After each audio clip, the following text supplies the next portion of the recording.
Oh, hi. Hello, family members, and welcome back to my channel. Assalamualaikum warahmatullahi wabarakatuh. Halo, nama saya Rade Sujana Ajija dengan NIM 124210045. Saya dari kelas 1B, jurusan Pendidikan Islam Anak Usia Dini. Saya membuat video ini untuk memenuhi tugas ujian akhir semester mata kuliah Sejarah Peradaban Islam dengan dosen pengampu Bapak Haji Yudi Irfan Daniel SOS IMAG. Selamat menyaksikan.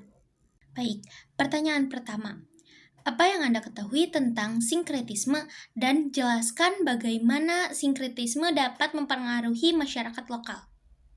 Sinkretisme adalah proses penggabungan atau peleburan berbagai kepercayaan, tradisi, dan praktik budaya dari berbagai agama atau kepercayaan yang berbeda, sehingga membentuk suatu sistem kepercayaan atau praktik yang baru dan unik.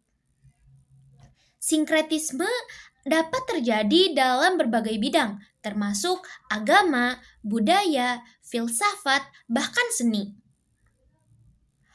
Faktor yang memengaruhi sinkretisme adalah kontak budaya. Pertemuan antar budaya yang berbeda dapat memicu sinkretisme. Lalu yang kedua, ada penjajahan. Penjajahan dapat memperkenalkan kepercayaan dan praktik baru. Dengan penjajahan, kita dapat tahu contohnya budaya bangsa Belanda, bangsa Inggris, kita pun sudah diperkenalkan gitu. Lalu adanya migrasi. Migrasi perpindahan penduduk yang dapat membawa kepercayaan atau tradisi baru. Banyaknya orang yang bermigrasi dari satu kota ke kota lain atau bahkan satu provinsi ke provinsi lain. Karena dengan itu kita dapat membawa kepercayaan bahwa di kota ini memiliki tradisi baru, tradisi yang seperti ini. Di kota ini memiliki tradisi yang seperti ini, gitu. Lalu yang keempat, adanya globalisasi. Perdagangan dan komunikasi global dapat memperkenalkan ide-ide baru. Dengan perdagangan yang dilakukan seperti zaman dahulu oleh Nabi Muhammad SAW. Nabi Muhammad SAW berdagang di Syam. Otomatis Nabi Muhammad SAW berkomunikasi dengan masyarakat yang berada di Syam gitu. Dan bahkan mungkin ada yang dari negara lain gitu. Datang dan berkumpul untuk berdagang dan berkomunikasi untuk memperkenalkan ide-ide yang dimilikinya. Dampak sinkretisme pada masyarakat lokal. Yang pertama, adanya keanekaragaman budaya. Sinkretisme dapat memperkaya keanekaragaman budaya lokal. Kenapa? Karena dengan sinkretisme kita dapat mengenal budaya satu dengan budaya lainnya. Lalu yang kedua, ada pengembangan identitas. Sinkretisme dapat membantu membentuk identitas baru masyarakat lokal. Lalu yang ketiga, adanya pengurangan konflik. Dengan sinkretisme dapat mengurangi konflik kelompok dengan mencari kesamaan. Jadi misalnya saya dengan teman saya dapat mengurangi konflik dengan cara kita mencari kesamaan. Misalnya kami memiliki sama-sama memiliki sifat sama-sama memiliki kepribadian yang ceria gitu. Dengan begitu kita dapat mengurangi konflik gitu, sehingga hidup menjadi aman, damai, dan tentram gitu. Lalu yang keempat, adanya pengembangan spiritual. Nah, sinkretisme juga dapat memperkaya pengalaman spiritual masyarakat, karena dengan adanya spiritual, dengan adanya sinkretisme, kita dapat mengenal misalnya satu keyakinan dengan keyakinan lainnya. Kita tahu itu, dan kita tahu dan kita menjadi toleransi gitu dengan adanya pengembangan spiritualis ini gitu. Lalu lalu selanjutnya ada dampak negatif sinkretisme.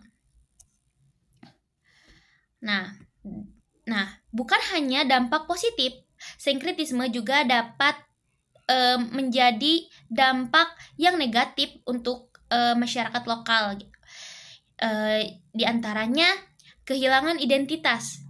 Yang tadi pengembangan identitas dan sekarang kehilangan identitas. Itu pun memungkinkan gitu. Karena sinkretisme dapat menyebabkan kehilangan identitas budaya asli dengan terlalu memperdalam budaya asing gitu. Jadi kita hilangnya budaya sendiri dengan terlalu FOMO dengan budaya lain gitu. Terlalu fanatik dengan budaya lain. Lalu yang kedua, adanya konflik. Yang tadi mengurangi konflik, dan yang sekarang adanya konflik. Nah, sinkretisme dapat memicu konflik antar kelompok yang tidak mau menerima perubahan. Tadi kita dapat mengurangi konflik dengan mencari kesamaan, dan bahkan kita juga dapat menghasilkan konflik dengan adanya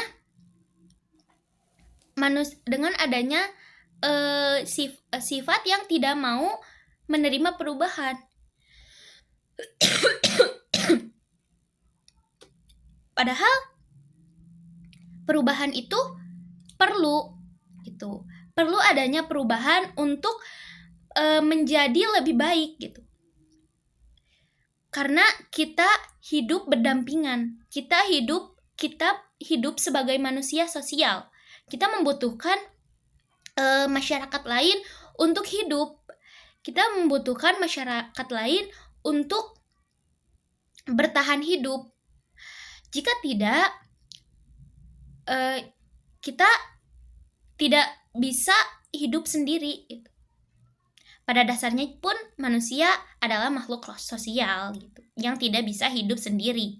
Makanya dampak negatif sinkretisme adalah menghasilkan konflik. Ya, dengan itu tidak menerima perubahan dari orang lain. Lalu dampak lainnya ada kesalahpahaman. Nah, sinkretisme dapat menyebabkan kesalahpahaman tentang makna dan tujuan kepercayaan. Gitu. Lalu yang keempat, adanya komersialisasi. Nah, sinkretisme dapat menyebabkan komersialisasi kepercayaan dan praktik budaya gitu.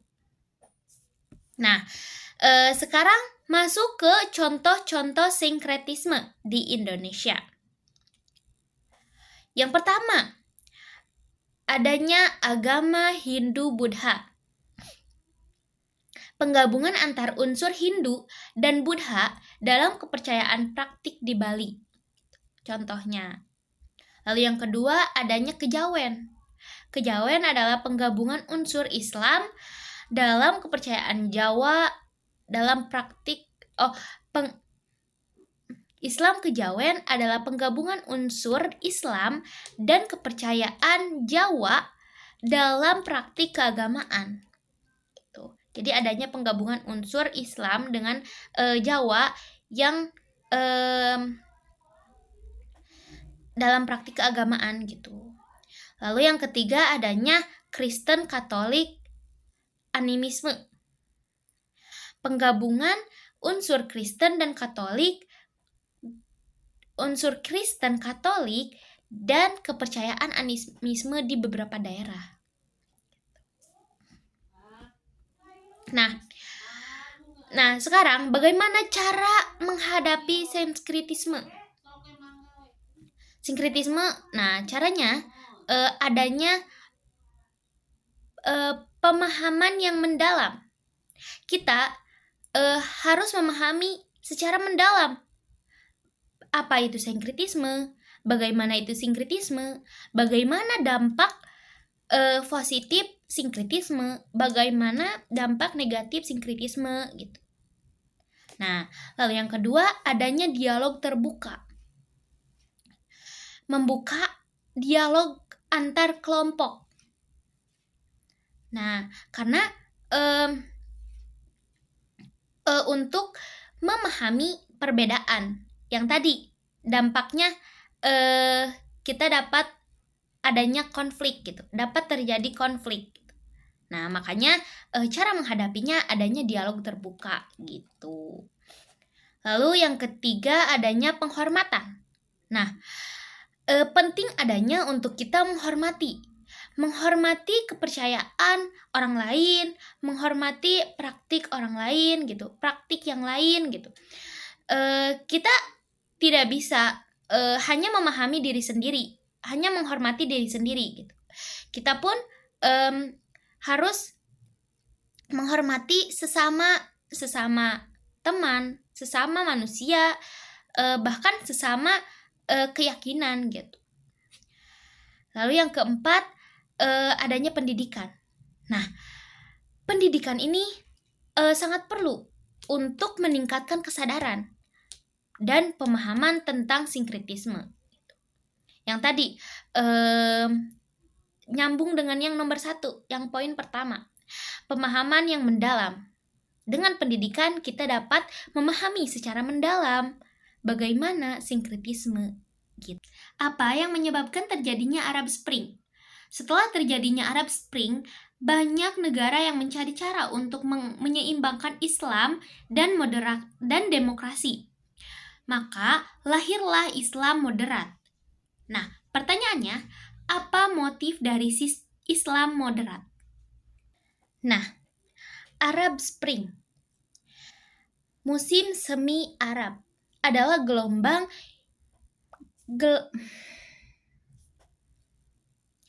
Arab Spring atau sering dikenal dengan musim semi Arab adalah gelombang protes dan revolusi yang terjadi di beberapa negara Arab pada tahun 2010 hingga 2012. Nah, faktor-faktor yang menyebabkan terjadinya Arab Spring adalah adanya faktor internal dan faktor eksternal. Yang pertama kita bahas adalah faktor internal. Faktor internalnya di sini adanya keterpurukan ekonomi dan pengangguran. Lalu yang kedua adanya korupsi dan penindasan oleh pemerintah otoriter. Lalu yang ketiga adanya keterbatasan kebebasan bicara dan berpolitik. Lalu yang keempat adanya peran besar militer dalam politik. Nah, yang kelima, kesenjangan sosial dan ekonomi.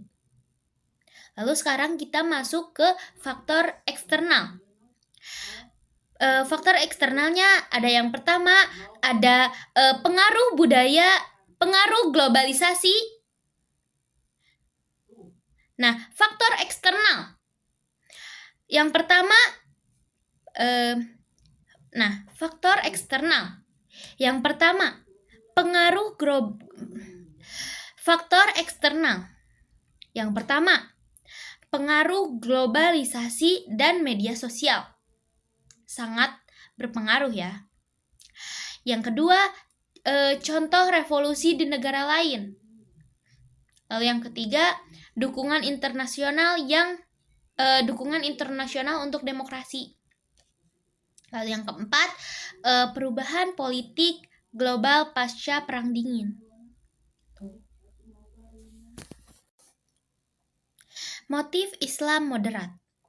Islam moderat muncul sebagai respon terhadap kebutuhan akan sintesis antara nilai-nilai Islam dengan demokrasi. Motifnya antara lain mengintegrasikan nilai-nilai dengan prinsip demokrasi. Yang kedua, mempromosikan kebebasan berbicara dan berpolitik. Yang ketiga, mengurangi peran negara dalam urusan agama. Yang keempat, meningkatkan hak asasi manusia dan kesetaraan gender. Yang kelima, pengembangan ekonomi dan kesejahteraan sosial. Yang keenam, mengurangi konflik antara Islam dengan Barat. Lalu yang ketujuh, adanya membangun identitas Islam yang lebih inklusif dan toleran. Nah, ciri-ciri Islam moderat adalah mengakui kebebasan beragama dan berbicara. Lalu yang kedua,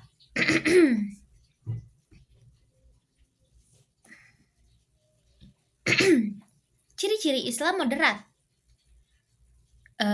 Yang pertama, mengakui kebebasan beragama dan berbicara. Yang kedua, menghormati hak asasi manusia. Yang ketiga, menerima demokrasi sebagai sistem politik. Lalu yang keempat, mengintegrasi nilai-nilai Islam dengan ilmu pengetahuan yang modern. Lalu yang kelima, mengembangkan pendidikan dan kesadaran masyarakat. Lalu yang keenam, mengurangi peran politik agama. Nah, pertanyaan yang ketiga, setelah Utsmaniyah runtuh, kaum Islam menghadapi penaklukan yang menyebabkan inferioritas umat. Apa yang menyebabkan dan apa yang muncul di tengah perasaan interior itu? Nah, setelah runtuhnya Kesultanan Utsmaniyah pada tahun 1922, umat Islam menghadapi penaklukan dan dominasi Barat yang menyebabkan perasaan inferioritas. Nah, berikut faktor yang menyebabkan terjadinya perasaan inferioritas ini. Yang pertama ada kolonialisme Barat. Nah,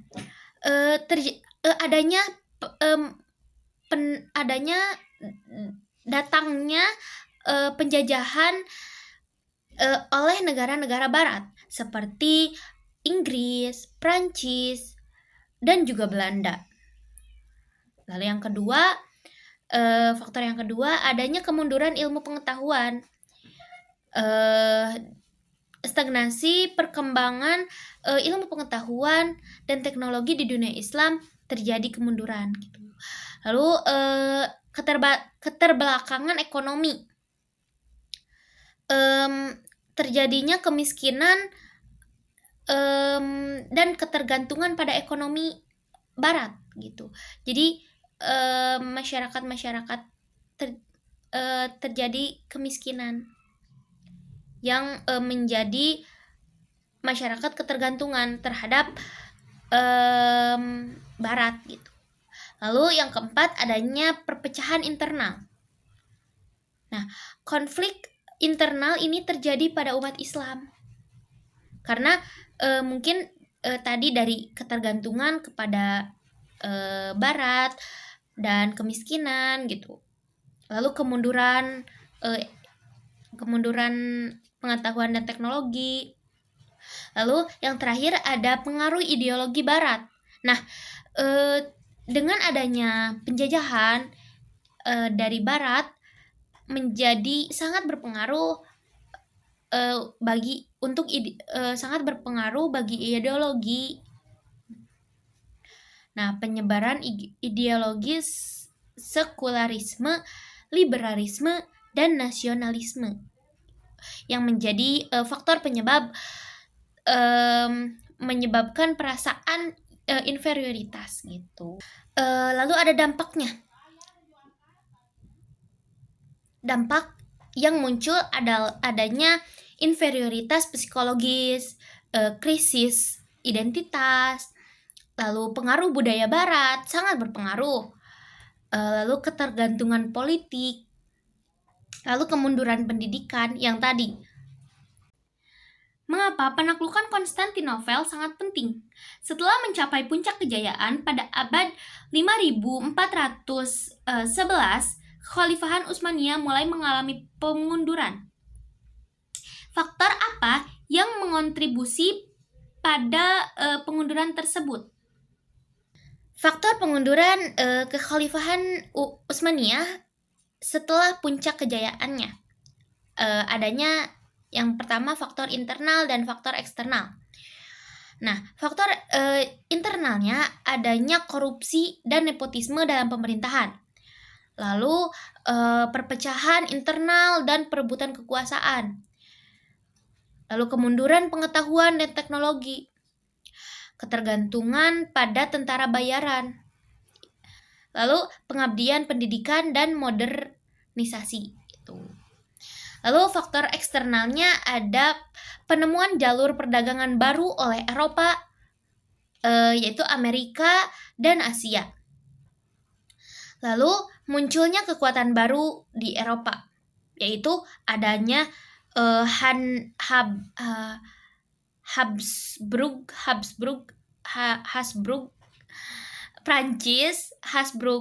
Prancis dan Inggris gitu. Lalu adanya perang dengan Rusia dan Australia. Lalu kolonialisme Eropa dan Afrika. Kolonialisme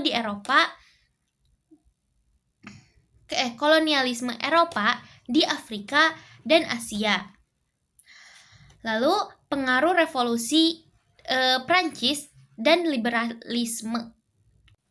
Lalu ada juga faktor ekonominya. Faktor ekonominya yang pertama ada kemunduran industri tekstil dan kerajinan. Lalu yang kedua adanya ketergantungan pada impor barang-barang Eropa.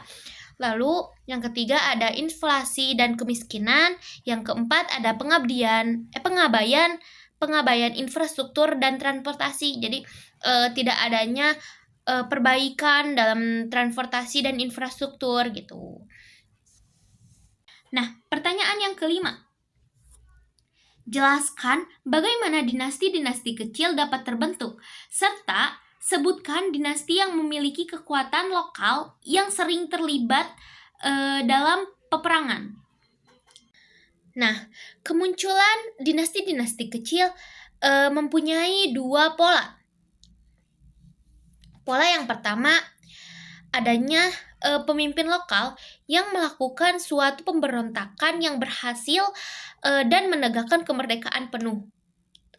Lalu yang kedua, seseorang ditunjuk menjadi gubernur oleh khalifah sehingga menjadi sedemikian kuatnya dan ia tidak dapat digantikan oleh siapapun dan menunjuk anaknya untuk menjadi pengganti menjadi pemimpin gitu. Nah, atas dasar itu Tidak heran jika dalam waktu yang relatif singkat, baik dari sebelah barat maupun timur Baghdad bermunculan dinasti-dinasti yang bersifat otonom dan lepas dari kontrol langsung Baghdad gitu. Lalu ada dinasti dengan kekuatan lokal yang sering terlibat dalam peperangan. Yang pertama ada dinasti Ayyubiyah, berkuasa di Mesir, Suriah, dan Palestina yang sering terlibat dalam perang melawan Crusader gitu. Lalu yang kedua ada dinasti Mamluk, berkuasa di Mesir, sering terlibat melawan Mongol dan Ottoman. Lalu yang ketiga ada dinasti Safawiyah, berkuasa di Persia, Iran, sehingga sering terlibat dalam perang melawan Ottoman. Tuh. Lalu dinasti Monghul yang berkuasa di India, sering terlibat dalam perang melawan dinasti lokal lainnya gitu. Lalu ada dinasti Utsmaniyah yang berkuasa di Anatolia atau Turki, yang sering terlibat dalam peperangan melawan Bizantium, Crusader, dan negara-negara Eropa lainnya. Lalu dinasti Alawiyah. Ada dinasti Alawiyah yang terjadi pada tahun 1666 hingga sekarang. Nah, ini berkuasa di Maroko, sering terlibat dalam peperangan melawan negara-negara di Eropa. Lalu pertanyaan keenam, bagaimana implikasi sejarah peradaban Islam pada moderasi beragama? Nah, pengaruh moderasi beragama. Moderasi beragama ini sangat berpengaruh. Pengaruhnya dalam mempelajari sejarah peradaban Islam, kita dapat tahu toleransi antar beragama. Nah, Islam mengakui keberadaan agama lain seperti agama Buddha, Hindu, lalu Kristen gitu. Sangat berpengaruh gitu. Lalu adanya keadilan sosial. Nah, konsep keadilan, konsep adil dan rahmat. Nah, kasih sayang. Jadi keadilan, rasa kasih sayang antar sesama makhluk gitu, sesama manusia. Lalu pengembangan ilmu pengetahuan. Nah, dengan belajar sejarah peradaban Islam, kita dapat mengembangkan ilmu pengetahuan, sharing dengan teman, dengan yang lain gitu. Dengan begitu kita dapat mengembangkan ilmu pengetahuan gitu, bahkan sampai filsafat gitu. Lalu dialog antar agama. Nah, ini sangat penting karena dengan berdialog antar agama kita dapat terciptanya toleransi gitu. Kalau kita tidak berdialog, tidak berinteraksi dengan agama-agama lain, tidak akan muncul toleransi itu, tidak akan adanya rasa toleransi gitu, baik dari agama satu dengan agama yang lain gitu. Nah, maka pentingnya berinteraksi gitu, berinteraksi, komunikasi gitu. Dengan itu kita tahu bahwa agama lain tuh seperti ini, agama kita tuh seperti ini gitu. Jadi kita dapat membatasi, tapi kita tidak membuat terpecah gitu. Nah, yang terakhir, apa ibroh atau pelajaran yang kamu dapatkan dari mempelajari pelajaran sejarah peradaban Islam. Pelajaran yang dapat dipetik dari mempelajari sejarah peradaban Islam adalah pentingnya menghargai ilmu pengetahuan. Karena zaman dahulu Nabi Muhammad SAW, pada masa zaman Nabi Muhammad SAW, zaman khalifah, buku-buku pendidikan sangat sulit didapat gitu. Bahkan buku-buku pun yang sekarang ada, yang sekarang banyak, pada zaman itu belum ada gitu. Jadi pentingnya menghargai ilmu pengetahuan dan pendidikan yang sangat pesat ini gitu. Karena jika kita tidak menghargai maka untuk apa kita hidup gitu. Lalu yang kedua, pentingnya toleransi dan penghormatan terhadap perbedaan antar manusia, perbedaan antar agama gitu. Karena kita diciptakan oleh Allah Subhanahu wa Ta'ala dengan berbeda-beda gitu. Ada yang memiliki kepintaran, ada yang memiliki kecerdasan gitu. Jadi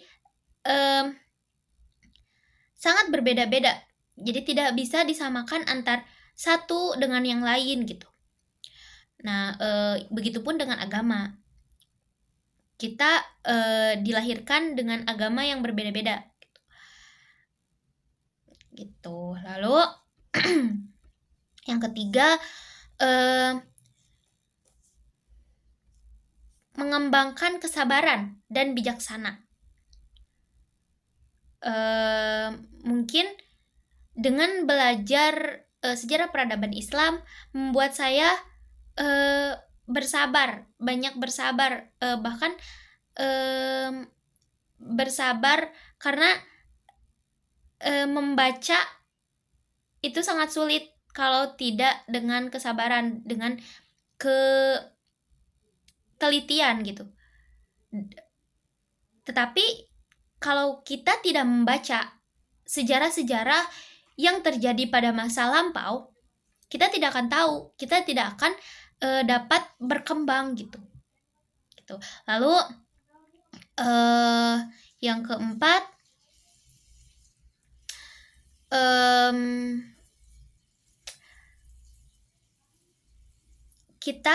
saya dapat tahu bagaimana menerangkan menerangkan kepada anak bahwa menerangkan tuh bisa dengan apa saja gitu. Tidak dengan pemaparan. Tidak hanya dengan pemaparan. Bisa dengan menonton film. Seperti kemarin kita menonton film dan mereview gitu. Lalu bermain games gitu. Lalu dengan melakukan ice breaking yang kreatif gitu. Jadi membuat anak, apalagi untuk anak usia dini yang notabene-nya gampang terdistract gitu. Jadi sangat penting untuk mengembangkan cara mempresentasikan gitu. Jadi cara mempresentasikan yang kreatif, kayak gimana, yang inovatif gitu. Tidak itu saja gitu. Mungkin itu saja yang bisa saya paparkan. Terima kasih kepada Bapak dosen pengampu mata kuliah sejarah peradaban Islam, yaitu Bapak Haji Yudi Irfan Daniel, SOS IMAG. Terima kasih. Wassalamualaikum warahmatullahi wabarakatuh.